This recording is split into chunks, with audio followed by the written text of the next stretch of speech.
एक लड़की अक्सर एक दुकान पर चाय पी लिया करती थी और वो जो चाय वाला था लड़का उससे दो चार बातें भी कर लिया करती थी। लेकिन जो लड़का था उसके मन में तो कुछ और ही चल रहा था, लेकिन जो चल रहा था वो अकेले उसके बस की बात नहीं थी और वो अपने दो और साथियों को शामिल करता है, वीडियो बनाने का सामान इकट्ठा करता है।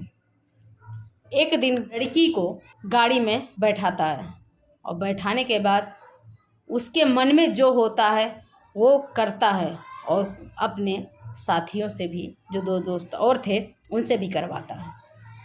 दोस्तों, ये कहानी है 22 वर्षीय हाई फाई स्कूल में पढ़ने वाली एक लड़की की, जो पीसीएस अधिकारी की बेटी थी। क्या है पूरा मामला, आइए इस वीडियो में आपको बताएंगे।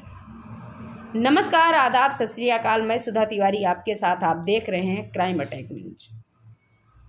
दोस्तों, अगर आप हमारे वीडियो में नए हैं तो हमारे चैनल को सब्सक्राइब करें, वीडियो को शेयर करें, लाइक करें, कमेंट करें। दोस्तों, इस महीने के 5 तारीख को लखनऊ के गोमती नगर के विभूति खंड में एक पीसीएस परिवार रहा करता था, जिनके जो मियाँ बीवी एक बेटी थी। उनकी बेटी हाई फाई स्कूल में पढ़ रही थी। 22 वर्षीय प्रीति कॉलेज में, अच्छी कॉलेज में पढ़ रही थी और बेहद स्मार्ट थी, बेहद सुंदर थी।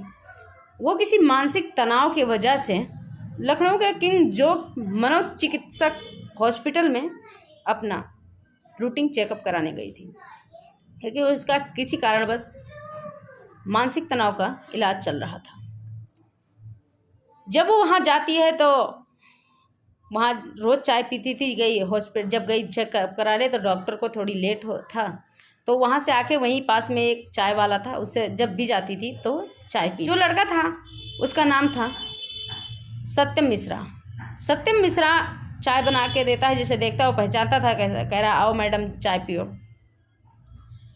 कह रहा ठीक है, आता है, एक कड़क सी चाय बना दो भैया। वो कहता है ठीक है मैडम, आओ। चाय बना के देता है, चाय पीती है तो कहती है भैया मेरे आज फ़ोन में चार्ज नहीं है, मेरा फ़ोन डिस्चार्ज हो गया, कहीं घर से फ़ोन आया या कहीं से फ़ोन है, तो फ़ोन है, थोड़ी सी मेरी मोबाइल यहाँ चार्ज हो जाएगी। तो कहता है हाँ मैडम चार्ज हो जाएगी, आप 5 मिनट रुको, मैं एम्बुलेंस में लगा देता हूँ, 5 मिनट में चार्ज हो जाएगी। ऐसा है, वो लड़की सीधे स्वभाव की, अपना उसके मन में छल नहीं था और वो अपना फ़ोन उस लड़के को दे देती है। जो अपना फ़ोन उस लड़के को दे देती है तो उसके मन में कुछ और ही चल रहा था। वो चली जाती है रूटीन चेकअप के लिए। जब वहाँ से आती है तो कहती है भैया मेरा फ़ोन चार्ज हो गया होगा, लाओ दे दो, थोड़ा बहुत हो गया, अब मेरा ड्राइवर आता ही होगा। और इसके सामने ही कॉल करता है, तो आपके एम्बुलेंस में फ़ोन लगा हुआ था, आप फ़ोन निकाल कर नहीं वैसे चले गए। तो उसने कहा कोई बात नहीं, अब मेरा नज़र पड़ा है, कोई बात नहीं, सेफ़ है, हम इस वक्त टोलीगंज में हैं, आप आ जाइए और यहाँ से फ़ोन ले लीजिए, क्योंकि मैं इमरजेंसी केस के लिए जा रहा हूँ। तो वो जो सत्यम होता है वो कहता है कि मैडम अब हमें डोलीगंज जाना पड़ेगा, क्योंकि यहाँ। कहते हैं ठीक है, हमारे पास टाइम है, चलो चलते हैं, अभी 2-3 घंटे का टाइम है, चलेंगे। और वहाँ से डोलीगंज जाती है। वहाँ इसका एक दोस्त और मिलता है। ये तो अभी आपके दुकान पे थे, तो कहते हैं हाँ ये हमारे दुकान पे थे और ये हमारे दोस्त हैं, हमारे पास आते जाते रहते हैं। आ जाओ सुहेल जी, बैठ जाओ और चलते हैं। जब वहाँ पहुँचते हैं तो जब बैठता है वो, तो कहता है फ़ोन लगाओ। जब फ़ोन लगाते हैं तो कहते हैं कि वो जो होता है एम्बुलेंस का ड्राइवर, वो कहता है कि अब हम वहाँ से निकल गए हैं, 80 चौराहा पर हूँ, यहाँ आ जाइए, आप अपना फ़ोन ले जाइए। अब क्या करते हैं कि एक गाड़ी आती है और उस गाड़ी में बैठते हैं। अब यहाँ 3 हो जाते हैं, एक सुहेल, दूसरा सत्यम मिश्रा, तीसरा वो प्रीति लड़की। तीनों गाड़ी में बैठ जाते हैं। यहाँ से जाते हैं आईटी चौराहा। जब आईटी चौराहा जाते हैं, आईटी चौराहे पे मोबाइल तो इन्हें मिल जाती है, लेकिन एम्बुलेंस नहीं होती है। मोबाइल जैसे देते हैं, उसके बाद में उसमें जो एक और व्यक्ति एम्बुलेंस चला रहा था, जिसका नाम असलम होता है, वो भी बैठ जाता है। अब चारों वहाँ से चलते हैं तो वो कहती है अब हमारा फ़ोन हमें मिल गया, अब हमें उतार दो, हम यहाँ से चले जाएंगे। तो वो कहते हैं कि नहीं चलते हैं, अभी हम वहाँ आपको ड्रॉप कर देंगे। वहाँ से वो सीधे हाईवे की तरफ चलते हैं। जो हाईवे होता है, हाईवे की तरफ चलते हैं ना, प्रीति को छेड़ना चालू कर देते हैं। ये कहती है कि मुझे छोड़ दो, मैं एक पीसीएस अधिकारी की बेटी हूँ, मुझे जाने दो, नहीं तो आपको छोड़ेंगे। जोर ज़बरदस्ती करती है, लेकिन वो उसका गाड़ी का शीशा बंद कर देते हैं और साउंड तेज़ बजा देते हैं, जिससे बाहर आवाज़ नहीं आती है, क्योंकि गाड़ी की जब शीशा बंद हो जाती है तो वैसे भी साउंड प्रूफ हो जाता है। जब उसका आवाज़ बाहर नहीं जा रहा था, साउंड तेज बज रहा था और हाईवे पे गाड़ी चल रही थी, तो किसी को कोई शक भी नहीं हुआ। उस लड़की नशे की दवाई दे देते हैं। उसके बाद उस लड़की के साथ जब वो थोड़ी सी बेहोशी की हालत में हो, उसका हाथ पांव जब काम नहीं कर रहा होता है, तब उसको उसके साथ गंदा घिनौना कृत्य करना चालू कर देते हैं और एक एक बारी बारी करके उसके साथ गंदा घिनौना काम कर रहे होते हैं। दोस्तों, हाईवे पे गाड़ी चल रही है, लड़की अब तो बेहोशी हालत में शोर भी नहीं मचा रही है और उस गाड़ी में गंदे घिनौने जब जिसका मन हो रहा है वो उसके साथ उन तीनों गंदा घिनौना कृत्य कर रहे हैं। दोस्तों, ऐसा करते करते उन्हें 7 घंटे हो गए। जब 7 घंटे में उनका मन भर गया उस लड़की से, तब उसे ले जाकर एक जगह छोड़ देते हैं।